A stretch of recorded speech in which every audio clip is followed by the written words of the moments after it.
you are trying to minimize the risk or threat of this kind. Yes, good. Currently, I'm mostly involved in the food business. जैसे सबने कहा कि data हर जगह है, information सबके पास में है, and quoting the example of Patanjali and other food companies, लोगों को पता है कि केमिकल्स, प्रिजर्वेटिव्स बहुत हार्मफुल हैं, और जो नॉलेज है कि पॉल्यूशन से इन सब से बहुत फर्क पड़ रहा है अपनी हेल्थ पे, people are going more towards more natural food, more non genetically modified food. So जैसे आपने कहा कि खुद का ग्रो करने लग जाएंगे, that will be more important. मगर जिसके अंदर प्रोसेसिंग इन्वॉल्व है, उसके अंदर भी लोगों को पता रहेगा कि किस तरीके का प्रोसेस अच्छा है, किस तरह का प्रोसेस अच्छा नहीं है. सो हम लोग अभी से ही इसी प्रोसेस पे चालू हो चुके हैं, जिसके अंदर none of our products have any preservatives, none of our products have any chemical which is harmful for the body, even if it is certified by the Food Authority of India. वो आने वाले time में उसके अंदर restrictions और डलने लग जाएंगे. Medical field में जैसे पता चलता है 20 साल बाद में, 30 साल बाद में किसी भी चीज़ का क्या इफेक्ट आता है, तो वो 20 साल बाद में अभी जो एक्सेप्टेबल है केमिकल बॉडी के लिए, कंजम्पशन के लिए, वो बाद में नहीं होगा शायद. So more and more natural things will be valued, and luckily we are already on that path. मगर नेचुरल प्रोडक्ट अगर बॉटल कर दिया, उसको बंद कर दिया डब्बे के अंदर, तो उसकी लाइफ शायद कम रहेगी अगर विदाउट प्रिजर्वेटिव्स रहेंगे. So more and more people will want to have their own produce, और तरीके ढूंढने पड़ेंगे जिससे अगर बॉटल है या कैन प्रोडक्ट है, उसकी लाइफ या उसकी taste is more towards what nature intended. Yes. काफ़ी एस्पेक्ट्स है फ्यूचर में जो ध्यान रखने पड़ेंगे. जैसे ट्रांसपेरेंसी इज़ वन थिंग. अगर अपन सोचेंगे अगर कोई फैक्ट हाइड कर सकते हैं लोगों से, तो ये अपनी गलतफहमी है. You have to very transparent in future. आपको जैसे पहले लिख रहे थे कि कोई टाइल लगाएंगे, राइट, तो यू हैव टू क्लैरिफाई कि कौन सी टाइल लगाएंगे, क्या लगाएंगे, थिंग्स लाइक दिस. एक सर्विस, आज तक हम ये सोचते थे कि hospitality is only a service industry. Future is every industry has to be service driven. तो इन सब एस्पेक्ट का ध्यान रखना पड़ेगा. आज तक हम घर बनाते थे और बस हमारा काम खत्म हो जाता था, बट ऐसा नहीं है. फ्यूचर में आपको उसके बाद उसका सर्विस कैसे होगी, इन सब एस्पेक्ट्स का ध्यान रखना पड़ेगा. आपको ऐसी चीज़ें उसमें लगानी पड़ेगी जिसमें फ्यूचर में जो कॉस्ट इनकर हो, वो जो क्लाइंट वहाँ पे रह रहे हैं उनके लिए ज़्यादा नहीं हो. इन सब एस्पेक्ट्स का ध्यान रखना पड़ेगा. Of course labour is one aspect. आज तक मतलब हमारा कंस्ट्रक्शन की बात करें तो it's a very labour intensive job. Future में जैसे आज हमें लेबर्स मिलती है, फ्यूचर में ऐसा लेबर नहीं मिलेंगी, इतनी क्वांटिटी में लेबर नहीं मिलेगी. तो इन सब चीज़ों का ध्यान रखना पड़ेगा कि we have to work with machinery. अलग अलग कंस्ट्रक्शन टेक्निक्स में जाना पड़ेगा. तो ये इम्पोर्टेंट एस्पेक्ट है इसका. Which I am really scared of, not scared of, apprehensive of. And there are two things in medicine I can speak about medicine. One is 3D printing. I have no idea about 3D printing, and in the Western world, organs are being transplanted which are 3D printed, and biological implants, orthopedic implants, joints, they are being used from 3D printing, which even our country is not aware of how to 3D print the biological stuff. And the second thing is preventive medicine. This is growing but not yet evolved. कि किसी को cancer होने वाला है, भगवान नहीं करे हो, किसी को होने वाला है या कार्डियक डिजीज होने वाली है, तो आप क्योर कर दोगे, ट्रीट कर दोगे, बहुत अच्छा, मैं कम अच्छा सर्जन हूँ, मैं नहीं कर पाऊंगा, ये अच्छे सर्जन है, ज़्यादा अच्छे कर देंगे. बट द टाइम इज, जो आने वाला टाइम है कि टू प्रिडिक्ट कि किसको होने वाला है, और तब हम क्या कर सकते हैं कि उसको डिजीज हो ही नहीं. एक बड़ा अच्छा एग्जांपल है एंजेलिना जोली का, जो काफ़ी मीडिया में भी आया था, पब्लिक भी हुआ था. She was highly susceptible for breast cancer. मतलब she was in the reddest of the red zone. So she undergone a prophylactic surgery. क्यों डर में क्यों जीना, हटाओ खत्म करो, and let's make use of medicine. So this is something which is coming up, preventive medicine. You know the disease before it happens, and you can take preventive actions. These two things. Yeah. Be under threat, the question should be, how will your business be under threat and how do you plan to address that? So my point is that every single business in one form or the other would come under threat as we go forward. Ayush has already spoken a bit about education. I'll touch a bit on milk. हम दूध की बात करते हैं तो सोचते हैं दूध तो दूध ही, उसमें क्या खाएगा, उसमें दो लोग दूध पिएंगे, but technology has been playing a role and will play a role in this industry going forward. Just to give you an idea, किसी भी एक दिन and any particular day जो दूध की जो डिमांड और सप्लाई होती है वो सेम नहीं होती है. कभी दूध ज़्यादा आ जाता है, डिमांड कम होती है, कभी दूध कम आता है, डिमांड ज़्यादा होती है. तो अब जब एक्सेस दूध आ गया उसको क्या करें? It has to be stored somewhere. It's a perishable product. 2 दिन में खराब हो जाएगा. So their technology comes into play. So अभी there are techniques like converting into milk powder. There are techniques where you have Tetra Pak जो 1-2 दिन की जगह वो 90 दिन तक यूज हो जाता है. So technology is one aspect which would keep coming into every single industry, चाहे वो दूध हो चाहे कोई और हो. Second, in terms of the lifestyle trends, if you think about a place like Gurgaon where we have young couples, they actually now prefer Tetra Pak milk. कि आया 2 दिन 3-4 दिन नहीं भी यूज किया, I can still use it at a later date.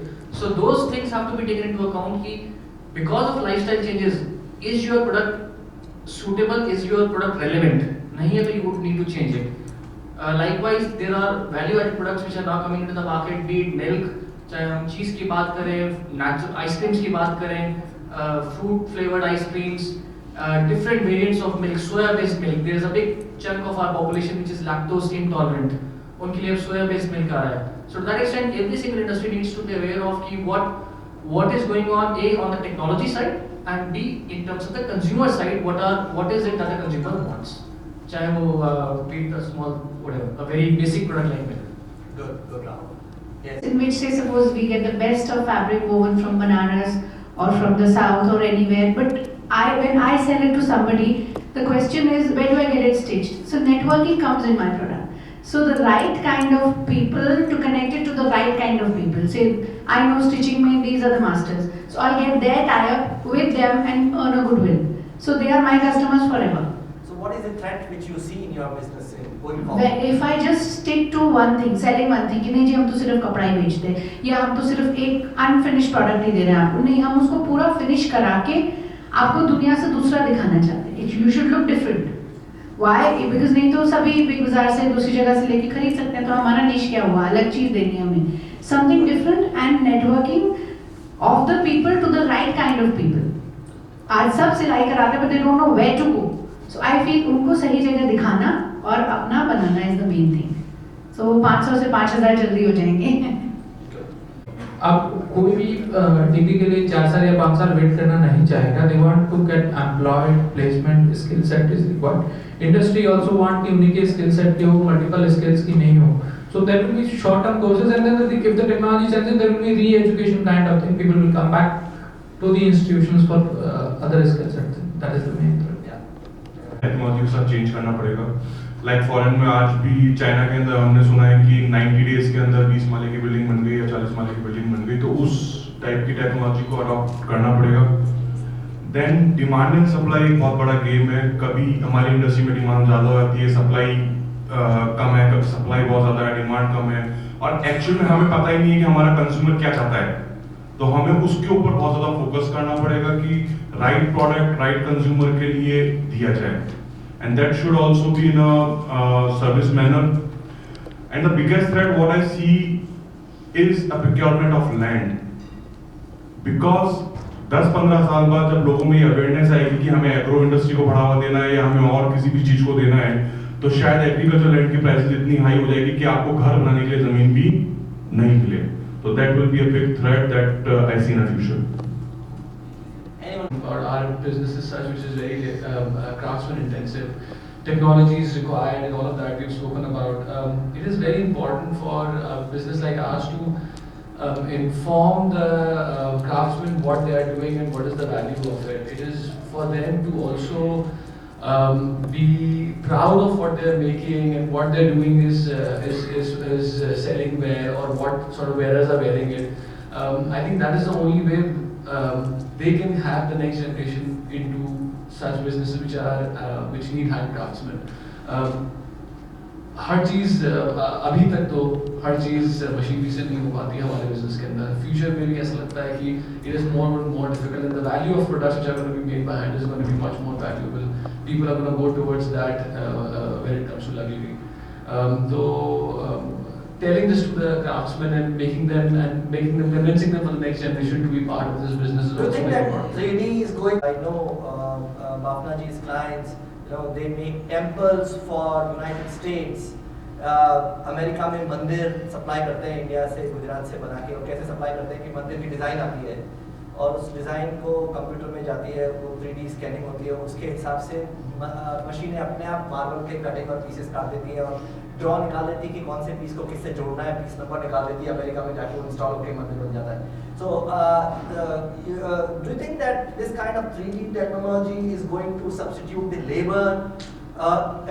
In your case that आपने एक design दिया, मशीन में उसका कंप्यूटर में उसका फोटो खींचा और आपके लेबर की जगह, मशीनों की जगह या हथौड़े और छेनी की जगह या कोई और औजार की जगह या और कुछ करने की जगह आपकी मशीन वो होगी जहाँ वो आपने कंप्यूटर में पिक्चर डाला, मशीन का उसने 3D उसको खींचा किधर से कितना कितना क्या काटना है, और उसमें जब पत्थर का ये चीज़ हो सकता है बहुत बड़ी मशीनों से, तो डोंट यू थिंक दैट आपके ज्वेलरी में ये चीज़ किसी दिन बहुत जल्दी आ जाएगी? We are using 3D printing as of now already in the market. We are the first one, so one of the first selected companies which are doing it.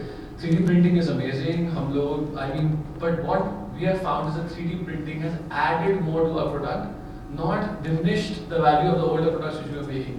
In fact, what is happening is more of this technology coming in, the older product is getting even more scarce and even more expensive because people are now going to the luxury market. They want handmade products. Why is India in our business also, all other businesses is doing better than China, Thailand? I can't say better, but why we being looked at in a very serious manner today? आप China के अंदर 2 lakh product exactly बना सकते हो, exact copies. हमारी industry एक ऐसी industry जिसमें हम 2000 प्रोडक्ट बना सकते हैं एक जैसे एंड फिर भी वो बिल्कुल एग्जैक्टली सेम नहीं होंगे और फिर भी एग्जैक्टली होंगे. मेरा कहने का मतलब है कि you can have labor working on what you are saying is that uniqueness or the difference itself creates value for you. Exactly. So you would not like 3D to take over this. Not 3D. Although wherever it is required to be replicated in numbers, you would use 3D. But wherever you have to create value of individual piece being different, I think there's a combination of both is going to be the future. Right. What needs to be done from 3D, maybe a 60% job is done by 3D, 40% is done by hand. That collaboration of technology, 3D printing, which we already use in CAD and CAM today, and hand workmanship is going to be the right combination. And to understand the combination for exact product which you are making is the key for the future.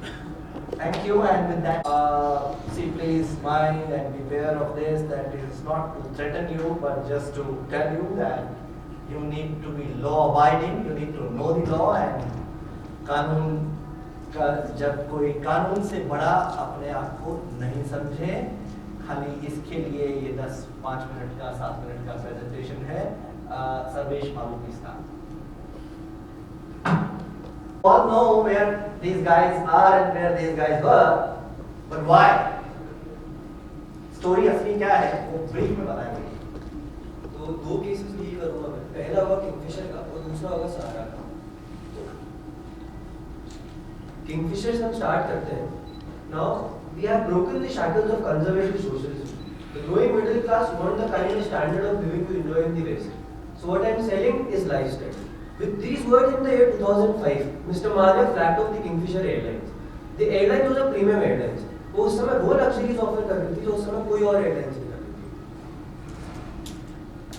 थी. अब जब से वो airlines चालू हुई तब से लेकर जब बंद हुई, एक भी साल कंपनी ने प्रॉफिट नहीं किया. But in the year of its launching, they ordered 5 Airbus A380s, the jumbo carriers. हालांकि बाद में कैंसिल हुए, but they ordered. Now see, loss हो रहा था, फिर भी उस तरह के ऑर्डर्स प्लेस कर रहे थे. अब मिस्टर माल्या की जिस तरह की फ्लैम्बॉयंट लाइफस्टाइल थी, वो वेट नहीं कर सकते थे इंटरनेशनल जाने को, बट उस टाइम रूल्स थे कि 5 साल का आपको डोमेस्टिक एक्सपीरियंस होना चाहिए किसी भी एयरलाइन को इंटरनेशनल जाने के लिए. So they acquired Air Deccan in the year 2007. Air Deccan which was a low cost carrier, वो सस्ते टिकट्स पे काम करते थे बिना किसी फ्रिल्स के, मील्स प्रोवाइड नहीं करते थे, कोई और सर्विसेज प्रोवाइड नहीं करते थे. उस समय एयर डेक्कन की लॉस में थी. तो जब किंगफिशर ने इसको अक्वायर किया तो ये लोग 2 डिफरेंट बिजनेस मॉडल्स पे वर्क कर रहे थे. एक था प्रीमियम एयरलाइंस और दूसरा था लो कॉस्ट कैरियर, और दोनों लॉस मेकिंग कंपनीज थी. तो लॉस मेकिंग कंपनीज थी, लोन्स पे लोन लिए, और 2009-10 जो कि इनका 5th ईयर ऑफ ऑपरेशन था, उस टाइम में इनके पास 7,000 करोड़ से ज्यादा के लोन थे. किंगफिशर ने अपना सब कुछ एज कोलैटरल ऑलरेडी दे चुके थे. From office consumable to office furniture, everything was given as collateral. But जो हैरानी की बात थी वो ये थी कि जो किंगफिशर का ट्रेडमार्क है, किंगफिशर एयरलाइंस, जो ट्राई द गुड टाइम्स, ये उन्होंने एज कोलैटरल दिया था along with several other trademarks जिन पे लोन दिया था 2,000 करोड़ से ज्यादा का. ये ट्रेडमार्क्स उन्होंने कोलैटरल दिए थे 2,000 करोड़ से ज्यादा के लोन देने. मतलब अगर ब्रांड को इनकैश करना सीखना हो तो शायद इनसे सीखना चाहिए. So basically, what was happening was banks were paying for the good times of Mr. Malia. अब वो लंदन में है, बैंक्स यहाँ पे परेशान है कि उनकी प्रॉपर्टी बेचे कैसे, क्योंकि कोई प्रॉपर्टी खरीदने को रेडी नहीं. बट इससे हमको 2 चीजें, बहुत ऐसी चीजें जिन पर हमको सोचने की जरूरत है. पहली ये बात कि 2005 में जब एयरलाइंस लॉन्च हुई तब इंटरनेशनल मार्केट में क्रूड ऑयल की प्राइसेस बढ़ रही थी. The international airline industry had already started bleeding. उस टाइम पे क्या एक प्रीमियम एयरलाइंस लॉन्च करना सही फैसला था, because considering the fact that Indigo and Go were launched at approximately the same time and they have been quite successful. दूसरी ये बात कि जब किंगफिशर लॉस मेकिंग एंटिटी थी तो उनको क्या एक्सपेंशन इतना जरूरी था कि एयर डेक्कन जो कि लॉस मेकिंग एंटिटी थी उसे अक्वायर करें only for the purpose of expansion. Business में क्या जरूरी है, सस्टेनेंस, कंसिस्टेंसी, एक्सपेंशन, ये हम लोगों को सोचने की जरूरत है. आप लोग इसमें सोचना जरूर. बट अभी के लिए हम चलते हैं श्री सहारा के पास. तो billionaire who couldn't fly away, क्योंकि माल्या जी तो चले गए. हमको सबको पता है कि ये जेल जाके आए, बट इसका एक्चुअल रीजन क्या था. इनकी 2 कंपनीज थी जो कि पब्लिक कंपनीज थी बट लिस्टेड नहीं थी. उन्होंने हाइब्रिड सिक्योरिटीज इशू की. अब हाइब्रिड सिक्योरिटीज क्या होती है, 2 तरह की सिक्योरिटी होती है. एक होती है डेट बेस्ड और एक होती है इक्विटी बेस्ड. हाइब्रिड सिक्योरिटी होती है इन 2 का कॉम्बिनेशन. तो इन्होंने वो इशू किया प्राइवेट प्लेसमेंट के थ्रू. अब बहुत सारी पब्लिक कंपनीज है वो प्राइवेट प्लेसमेंट के थ्रू इशू भी करती है. तो उसमें ऐसी क्या प्रॉब्लम थी कि इनको जेल जाना पड़ा. इन्होंने क्या किया, नाम तो दिया प्राइवेट प्लेसमेंट बट बहुत सारे लोगों को इशू कर दिया. उस समय जो परमिटेड था वो 50 लोगों का आप लोग इशू कर सकते थे, बट इन्होंने बहुत सारे लोगों को इशू किया. तो इनका इशू पब्लिक डोमेन में है. Then SEBI came into picture and it said that issuance of these securities in such a manner is illegal. Sahara appeal में गई स्टैट के पास, ऑनरेबल बॉम्बे हाई कोर्ट के पास और फाइनली सुप्रीम कोर्ट के पास. Supreme court ने बहुत सारे इश्यूज फ्रेम किए जिसमें से 2 थे कि क्या सेबी का जुरिस्डिक्शन है इस मैटर पे, और दूसरा ये था कि क्या उस टाइम में लॉज हाइब्रिड सिक्योरिटी को गवर्न करते हैं. अब पहले इशू पे तो सुप्रीम कोर्ट ने ये कहा कि SEBI has been constituted to protect the investors and to regulate the market. So जैसे ही कोई भी चीज पब्लिक डोमेन में आएगी तो सेबी का जुरिस्डिक्शन ऑटोमेटिकली अक्वायर करेगी. जैसे अभी हाइब्रिड सिक्योरिटीज बहुत सारे लोगों ने सब्सक्राइब करी थी तो ये पब्लिक डोमेन में थी, इसलिए सेबी का जुरिस्डिक्शन था. तो सेकंड पॉइंट है कि लॉ गवर्न करता है. तो लॉ में जो टर्म लिखी थी वो लिखी थी मार्केटेबल सिक्योरिटी. अब क्वेश्चन ये था कि ये मार्केटेबल सिक्योरिटी है या नहीं, पर जितने लोगों ने सब्सक्राइब की थी उससे ये तय हो गया था कि ये डेफिनेटली मार्केटेबल है. तो इसीलिए लॉ गवर्न करती है. बट 2012 में जब सुप्रीम कोर्ट को ऑर्डर आया, सुप्रीम कोर्ट ने ऑर्डर करा कि सहारा को कि you prepay the amount that has been collected from the investors. Sahara ने बहुत सारे प्लान्स प्रपोज किए बट नन ऑफ देम